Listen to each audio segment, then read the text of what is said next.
Hola, hola, hola. Continuamos con las reacciones de la piridina y bueno, vamos a ver la última, que es la reactividad que tienen las piridinas que llevan grupos alquilo o grupos vinilo unidos al anillo. Vamos a dibujar, por ejemplo, una metilpiridina. En concreto, una 2-metilpiridina y vamos a ver lo que le ocurre a esta molécula. Colocamos en una piridina, en la posición 2, un metilo. Voy a señalar un hidrógeno de este metilo. Y vamos a ver que este metilo presenta acidez. De manera que con una base fuerte, podría ser por ejemplo el EDA, bases preferentemente impedidas, voluminosas, para evitar el ataque nucleófilo a la posición 6. Estas bases son capaces de arrancar el hidrógeno del metilo. Pero, ¿por qué? ¿Por qué ese hidrógeno es ácido? Bueno, pues una vez que lo arrancamos, nos queda la carga en el átomo de carbono, pero vemos que hay posibilidad de resonancia hacia el nitrógeno.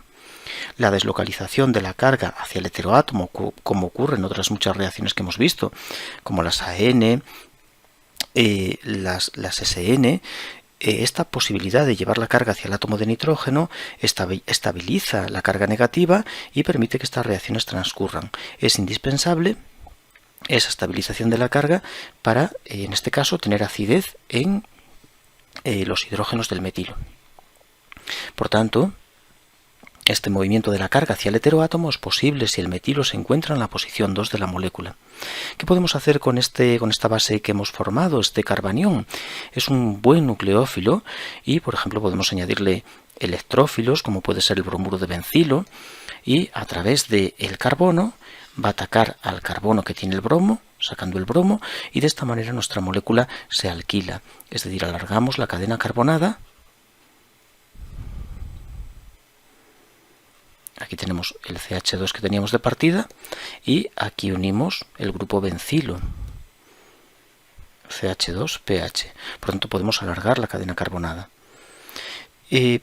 También podemos añadir epóxidos como electrófilos, aldehídos, cetonas, es decir, podemos poner cadenas muy variadas en esa posición, uniéndolos al carbono del metilo. ¿Hay alguna posición más donde la piridina presente hidrógenos ácidos y podamos arrancarlos también? Pues sí, en posición 4. Voy a poner en este caso un etilo. Vamos a poner un etilo para indicar un detalle, no vaya a ser que creemos una confusión, y es que la acidez se presenta solamente en los hidrógenos que hay en el carbono que une directamente al anillo, lo que podríamos llamar la posición vecina al anillo, bencílica en el benceno. Ahí es donde tenemos hidrógenos ácidos. Podemos usar otras bases aparte de el LDA, como organometálicos voluminosos, el hidruro sódico. Hay más posibilidades, pero tienen que ser bases de una fortaleza importante. Si no, no conseguirán arrancar este tipo de hidrógenos, puesto que son poco ácidos. Y una vez que nos llevamos ese hidrógeno, la razón de que la base lo haya podido arrancar está en la posibilidad de deslocalizar la carga, como comenté antes, hacia el heteroátomo. Sin esta opción no tendríamos acidez.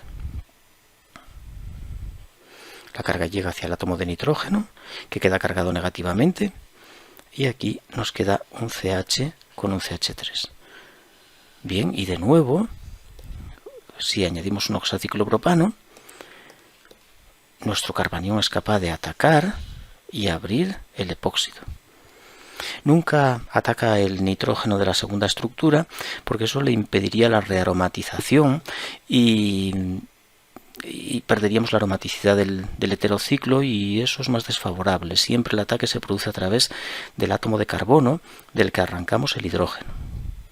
Y aquí se unirá pues a la cadena del epóxido, o menos un Li+, porque el LDA deja un litio positivo, que va a quedar ahí unido al oxígeno. Aquí, como puedes ver, el enlace que se ha formado entre el carbono nucleófilo y el carbono electrófilo con densidad de carga positiva del epóxido, y a continuación pues tan solo se precisa una etapa de agua ácida pues para terminar, por ejemplo clorhídrico acuoso, y ya protonaríamos el oxígeno y obtenemos el producto final. Bien, por tanto, la piridina presenta acidez en sus cadenas laterales siempre que se encuentren en cadenas en posición 2,4.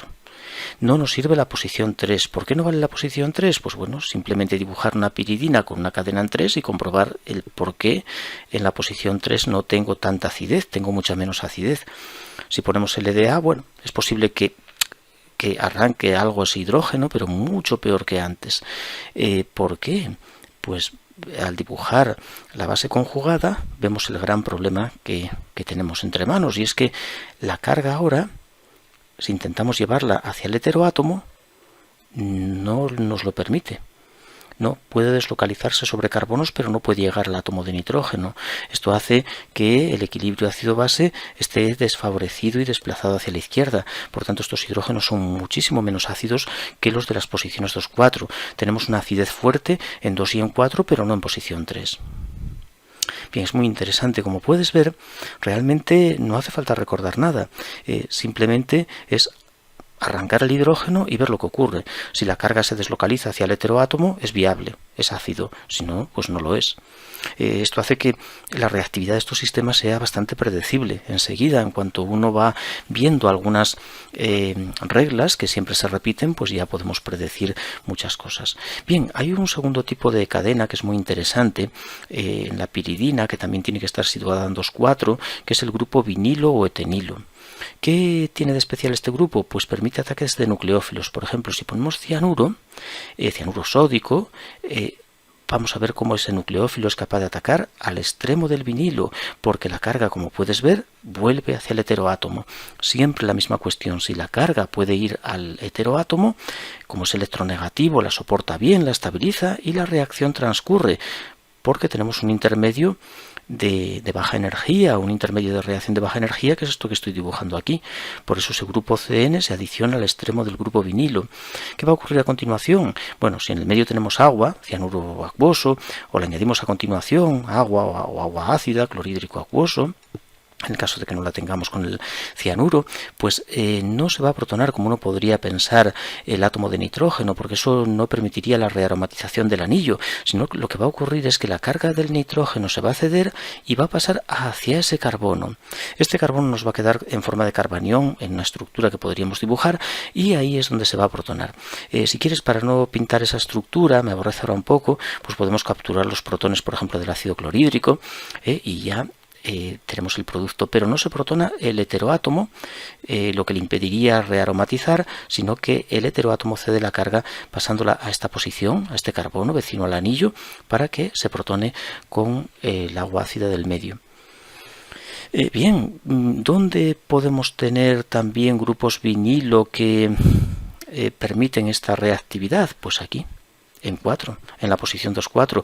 De nuevo, un nucleófilo como metóxido de sodio disuelto o metanol, pues permite el ataque al extremo del vinilo, porque la carga se deslocaliza sobre el heteroátomo, como puedes ver, generando un intermedio de estabilidad que a continuación, ahí nos va a ir el metóxido al extremo de la cadena, aquí nos queda un doble enlace, ¿no? Estos movimientos que hemos pintado, aquí nos queda otro, aquí otro, y ahora este par se devuelve, este enlace se mueve para formar ahí un nuevo doble, rearomatizando la piridina, y con este atacamos pues al metanol que hay en el medio. Aprovechamos el propio disolvente para protonar y así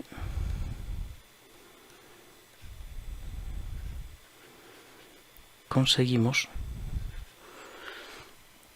el producto que buscábamos. Alquil y vinilpiridinas tienen esta reactividad interesante. No merece la pena ni comentarlo siquiera, pero en posición 3 no funciona. ¿Por qué no funciona? Bueno, pues el ataque de un nucleófilo al grupo vinilo no permite llevar la carga hacia el átomo de nitrógeno, no lo permite.